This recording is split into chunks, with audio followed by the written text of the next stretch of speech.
मित्रांनो, तुमचं ऍडमिशन थांबलं आहे का फक्त गॅपमुळे? 12th, ग्रॅज्युएशन किंवा डिप्लोमा नंतर गॅप आहे म्हणून कॉलेजमध्ये प्रॉब्लेम येतोय का? तर हा व्हिडिओ फक्त तुमच्यासाठीच आहे.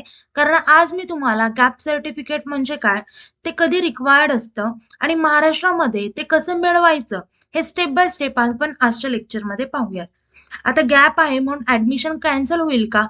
हा डाऊट आज ऑलमोस्ट प्रत्येक विद्यार्थी आणि पॅरेंट्सच्या मनात आहे.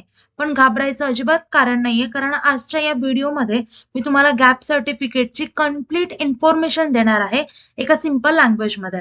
तर मित्रांनो, मी धरते तुमचे एज्युकेटर ग्लोबल ऑनलाईन या युट्यूब चॅनलवरती तुमच्या सगळ्यांचं स्वागत करते.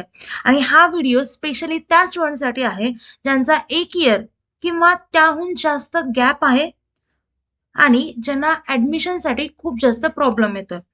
MHCET, नर्सिंग सीईटी, नीट किंवा JEE साठी ऍडमिशन घेताना गॅप सर्टिफिकेट रिक्वायर्ड आहे का? आजच्या या व्हिडिओमध्ये मी तुम्हाला हा कम्प्लीट हे सगळे जे कन्फ्युजन्स आहेत ते सगळे कन्फ्युजन क्लिअर करणार आहे. तर व्हिडिओ शेवटपर्यंत नक्की बघा, कारण एक छोटी मिस्टेक तुमचं ऍडमिशन थांबवू शकते. आता मित्रांनो, तुम्ही जर MH nursing CET, PCB CET, PCM CET, NEET, JEE या एक्झामला जर टार्गेट करत असाल, या एक्झामची तयारी करत असाल, तर आपली नवीन लाईव्ह बॅच सुरू करा, जी 5 तारखेपासून सुरू होते. आता मित्रांनो, यामध्ये तुम्हाला फुल सिलेबस लाईव्ह लेक्चर्स मिळतील. ते कधी मिस झाले तर आपल्याकडे रेकॉर्डेड लेक्चर्स देखील अवेलेबल आहेत. तुमची तयारी कितपर्यंत झाली हे चेक करण्यासाठी full syllabus plus chapter wise test series आहेत. 2000 plus MC question bank and full syllabus notes देखील आहेत. यासोबतच मेंटरशिप, त्यासोबतच नवीन नवीन वेगवेगळे रूल्स येतात. आता अजून एक गोष्ट आहे जशी गॅप सर्टिफिकेट. आता गॅप सर्टिफिकेट कसं काढायचं, अपार आयडी कशी काढायची, असे पण वेगवेगळे अभ्यासाव्यतिरिक्त पण असे वेगवेगळे तुमच्याकडे डाऊट्स येतात, प्रॉब्लेम्स येतात, तर त्या प्रत्येक गोष्टीचं सोल्युशन आम्ही पर्सनली देत असतो जर तुम्ही बॅच जॉईन केली तर. आता बाकीच्या कोर्समध्ये फक्त लेक्चर देतात, क्वेश्चन्स घेतात, दॅट्स इट. पण आम्ही तुम्ही बॅच जेव्हापासून जॉईन केली आहे तेव्हापासून एक्झाम होईपर्यंत, त्याच्यानंतर सुद्धा कॉलेजमध्ये ऍडमिशन घेतल्यानंतर पर्यंत आम्ही तुमच्या सोबत असणार आहेत. आता कोर्स जॉईन करण्यासाठी दिलेल्या नंबरवरती कॉन्टॅक्ट करा किंवा प्ले स्टोअरवरती जाऊन ग्लोबल ऑनलाईन ऍप डाउनलोड करून ओपन करा. ओपन केल्यानंतर नाव आणि नंबर एंटर केल्यानंतर तुम्हाला असा इंटरफेस समोर येईल. इंटरफेसच्या पहा डाउनलोड साईडला स्टोअर आयकॉन असेल, त्यावरती क्लिक करा. त्यावरती क्लिक केल्यानंतर तुम्हाला कोर्सेसचं पेज दिसेल. कोर्सेसच्या पेजच्या सर्च बॉक्समध्ये तुमच्या कोर्सचं नाव टाईप करा. खाली कोर्स येईल, तो कोर्स ओपन करायचा आणि एनरोल करायचा. आता मित्रांनो, जर तुम्हाला 5ही कोर्सेस घ्यायचे असतील तर त्याची प्राइस असणार आहे 10,000 रुपये. म्हणजे 10,000 रुपयामध्ये किती कोर्स? तर 5 कोर्स. आणि जर सिंगल कोर्स बाय करायचा असेल तर त्याची प्राइस असेल फक्त 5,000 रुपये. तर लवकरात लवकर कोर्स जॉईन करा. आपल्या लास्ट इयरचे रेकॉर्ड देखील खूप छान आहेत. विद्यार्थ्यांचा गव्हर्नमेंट कॉलेजमध्ये ऍडमिशन झालंय आणि ते सक्सेसफुली आता कॉलेज करतात. सो तुमचं देखील स्वप्न असेल टॉप कॉलेजमध्ये ऍडमिशन घ्यायचं, तर आपली बॅच नक्कीच जॉईन करा. माझी गॅरंटी आहे की तुम्ही जर आपली बॅच जॉईन केली तर तुम्हाला 95+% नक्कीच पडतील. आता पाहूयात एक्झॅक्टली गॅप सर्टिफिकेट असतं काय. आता मित्रांनो, सिंपल लँग्वेजमध्ये गॅप सर्टिफिकेट म्हणजे विद्यार्थ्याने शिक्षणात घेतलेला गॅप एक्सप्लेन करणारं एक डॉक्युमेंट असतं, त्यालाच म्हणायचं गॅप सर्टिफिकेट. आता ऍडमिशन वेळेस कॉलेजला सांगावं लागेल ना तुम्हाला की हा गॅप जेन्युइन आहे आणि स्टुडंटने कुठेही ऍडमिशन देखील घेतलं नव्हतं. तर हे सगळ्या ज्या गोष्टी आहेत त्या पण तोंडाने सांगत नाहीत, तर एक लीगल गोष्ट असते, एक लीगल डॉक्युमेंट असतं, त्यालाच म्हणायचं गॅप सर्टिफिकेट. समजलं? आता हे नोटरी पब्लिक किंवा ऍडव्होकेटनी इश्यू केलं जातं, स्कूल किंवा कॉलेजकडून आपल्याला भेटत नाही. मायग्रेशन सर्टिफिकेट मिळतं, लिव्हिंग सर्टिफिकेट कॉलेजकडून मिळतं, पण गॅप सर्टिफिकेट आपल्याला मिळत नाही. हे कसं काढायचं? त्यासोबतच कुणाकुणाला गॅप सर्टिफिकेटची गरज आहे हे सगळं आपण अजून पाहूयात. आता त्यानंतर पाहूयात रिक्वायर्ड डॉक्युमेंट्स. गॅप सर्टिफिकेट काढायचे तर तुम्हाला कोणते कोणते डॉक्युमेंट हे गरजेचे आहेत? फर्स्ट ऑफ ऑल लागेल तुम्हाला आयडी प्रूफ. आयडी प्रूफ मध्ये आधार कार्ड किंवा voter ID, passport, driving licence और एनी गव्हर्नमेंट आयडी यापैकी कुठलेही एक असेल तरी चालेल.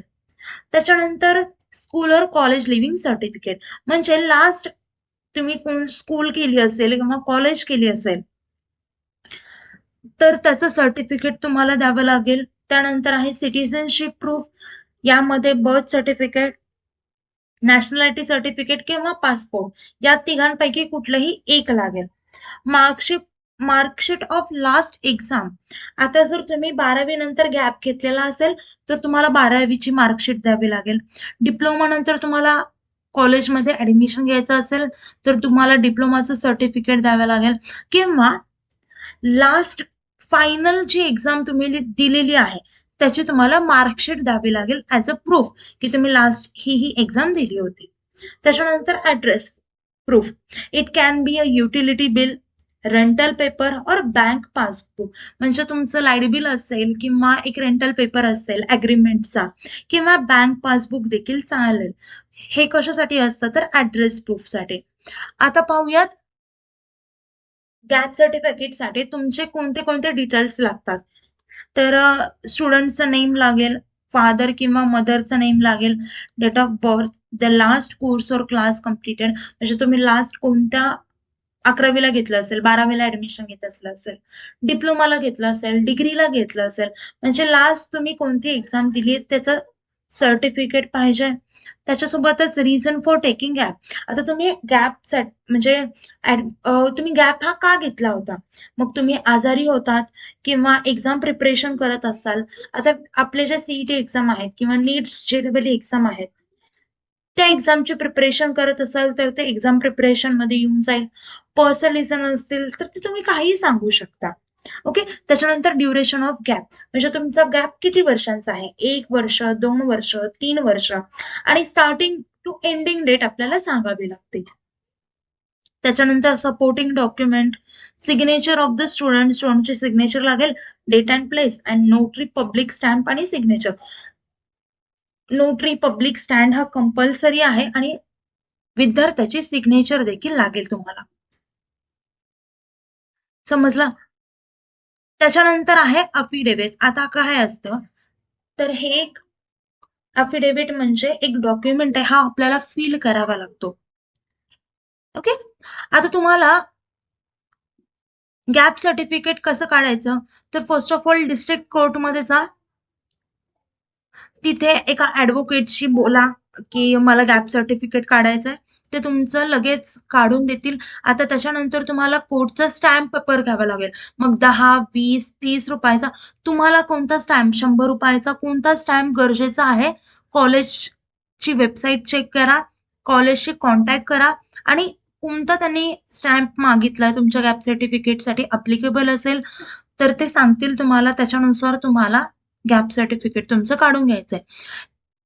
तुम्ही डिस्ट्रिक्ट कोर्ट जवळ नसेल तर तुम्ही एखाद्या सेतूमध्ये जरी गेलात किंवा बऱ्याचशा नेट कॅफेवरती सुद्धा गॅप सर्टिफिकेट काढून दिलं जातात, सो तिथून देखील काढू शकता, सेतूवरती देखील काढू शकता. ओके. ऑनलाईन काढायच्या नादी तेवढं लागू नका, झाले तरी काय थोडेसे एक्स्ट्रा 100 रुपये जातील, दॅट्स इट. आणि इतकं काही जास्त नसतं, तुमचं 400 ते 500 रुपयामध्ये काम होऊन जातं.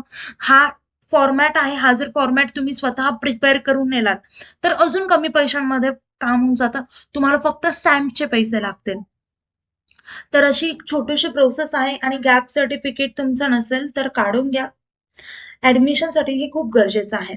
आता मित्रांनो, या रिलेटेड गॅप सर्टिफिकेट रिलेटेड किंवा अजून कुठल्या सर्टिफिकेट रिलेटेड तुम्हाला डाऊट असेल तर मला व्हिडिओ खाली कमेंट करा. तुम्ही कोणत्या एक्झामसाठी प्रिपेअर करताय ते देखील मला सांगा. आता आपलं लेक्चर इथेच थांबूया. Thank you. Have a nice day. Bye.